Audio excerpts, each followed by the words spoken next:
Welcome back to day 4 of our 7-day watercolor fruit series. Today we are painting kiwi slices with their vibrant green centers, fuzzy skin and striking black seeds. They are a joy to capture in watercolor. We will keep the steps simple and satisfying, perfect for a relaxed painting session. So grab your supplies and let's bring these refreshing fruits to life on our paper. For paints, I'm going to use the Daler Rowney Aquafine 48 half pan set. This set has a beautiful collection of shades to paint all kinds of watercolor subjects. The set also comes with a size 4 round brush, which is a perfect size to get started with painting. Today we are going to use a couple of shades of yellows and a few greens such as sap green, olive green and hooker's green. We will also use a few shades of brown. For exact shade names, please check description box below, where I've also shared a link to this set. For brushes, I'm going to use the Princeton Velvet Touch round brush series in sizes 6 and 4 to paint larger areas, and long round 4 and 1 for detailing.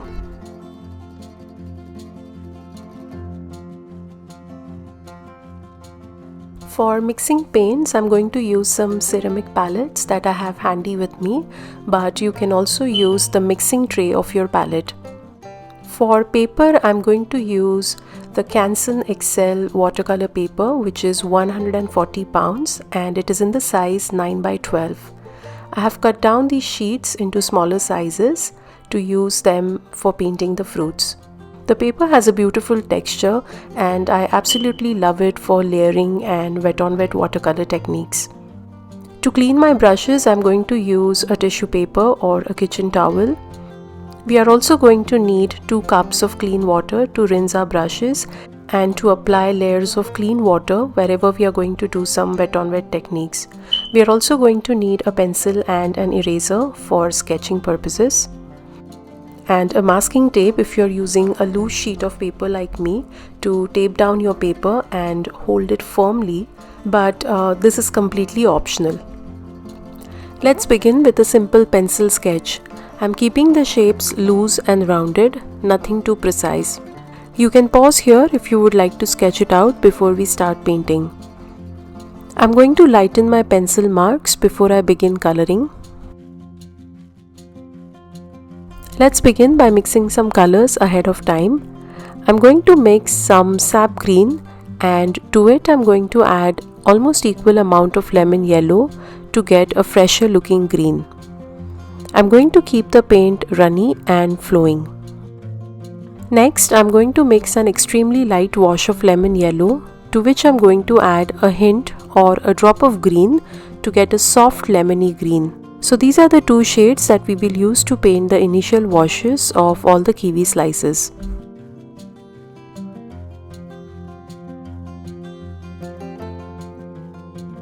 Using my size 6 round brush, I'm going to apply a wash of clean water onto the surface of the first kiwi slice.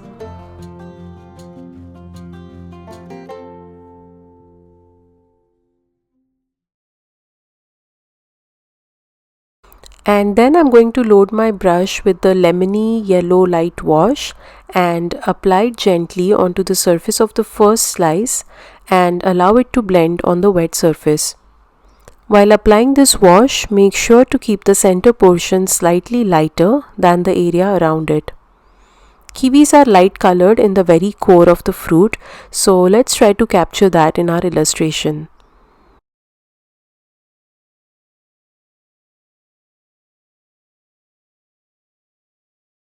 I'm going to repeat the same steps for the second slice as well.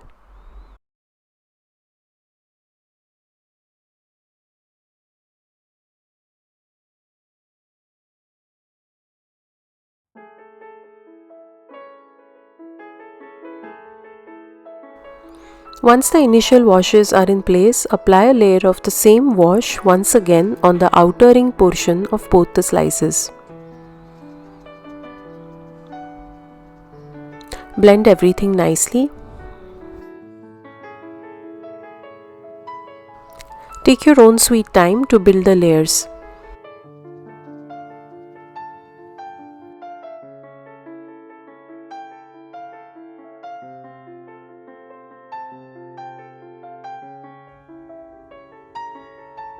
Then we will move on to the fresher shade of green we mixed earlier and apply it on the outer ring portion and allow the color to bleed naturally. At all times we will keep the center as is and allow the first light wash to see through. Do not apply the darker shades anywhere near the center.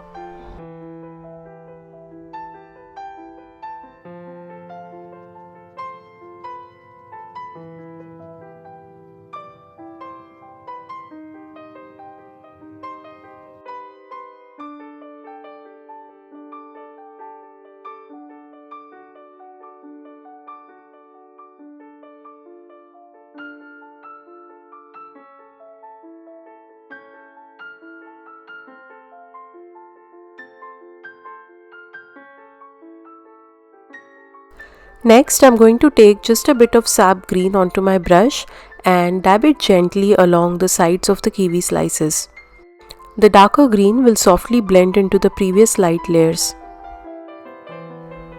I'm going to repeat the exact same steps for the other slice as well. Wherever you think the color is just sitting on one place, use a moist brush to blend the colors evenly. I have also drawn a third slice in the bottom area of my paper, so I'm also going to keep painting that simultaneously and show you all the three slices in the end.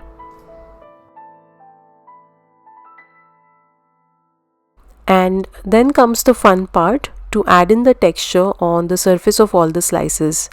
For doing this, I'm going to use a thick mix of sap green with a hint of yellow in it, and using my size 4 long round brush, I'm going to draw quick strokes that are coming in the outward direction. When you do these strokes, don't forget to leave an imaginary circle around the light colored center portion. Make sure the strokes are extremely thin and pointy. Avoid drawing thick strokes. Go slowly around in a circular or oval shape and continue drawing the strokes. Feel free to move your paper around to get uniform strokes. One tip is to hold your brush in an upright manner such that the brush tip is perpendicular to the surface of the paper.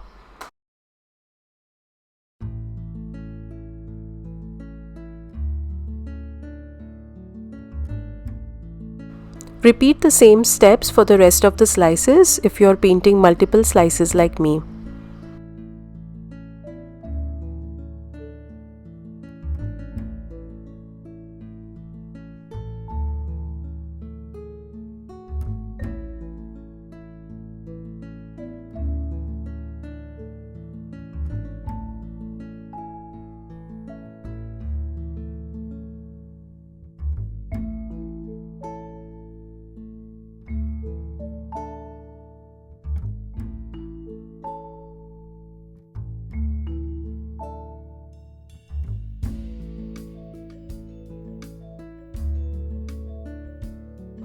Once the strokes have dried, we will paint the seeds. For that, I have mixed some dark brown into black paint. Using my pointed long round brush, I am going to gently stipple some dots on top of the strokes. Make sure the dots are not perfect circles. We want the seeds to look organic and imperfect.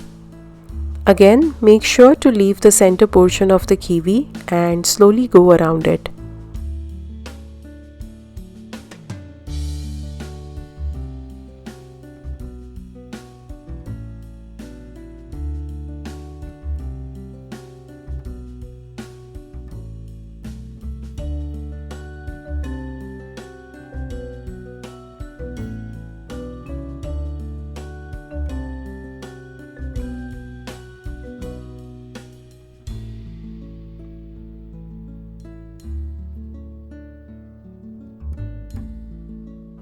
I went ahead and finished painting seeds on the rest of the kiwi slices as well, and the moment you add these seeds, the kiwi slices really start looking realistic and natural, and I think they add a beautiful texture on the surface.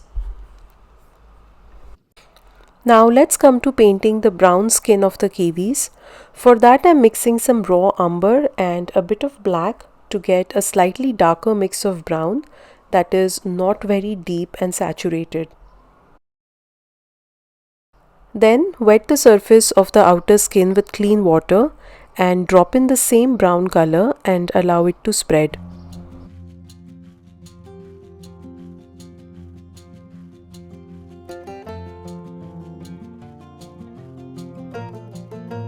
Slowly build up the layers and drop in a slightly darker shade as well.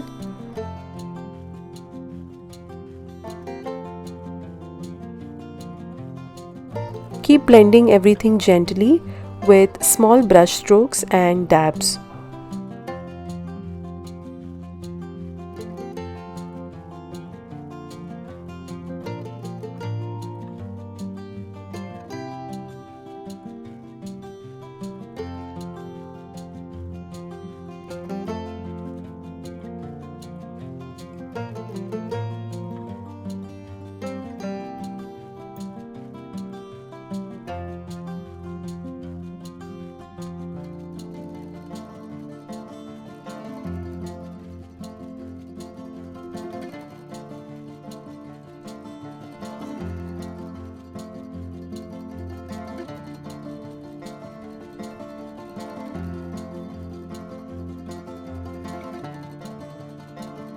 Slowly go around the slices to paint the peel that's peeking softly around the slice.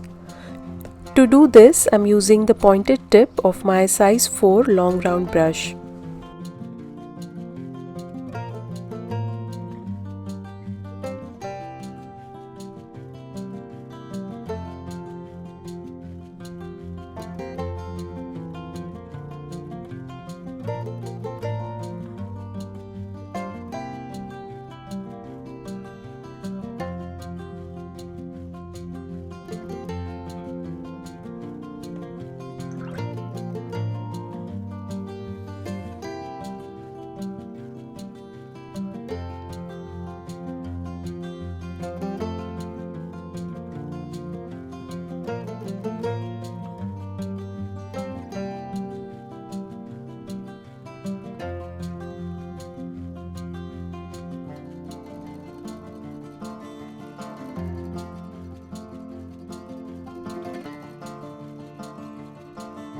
And that's a wrap on our kiwi painting. Peeling off the tape is always such a satisfying moment. Those clean edges really bring the whole piece together. I hope you enjoyed painting these vibrant slices with me today. If you did, don't forget to subscribe so you don't miss the next fruit in this watercolor series. You can also check out the other juicy fruits we have already painted in this series, such as oranges, pears and watermelon. Thank you, and I'll see you in the next one.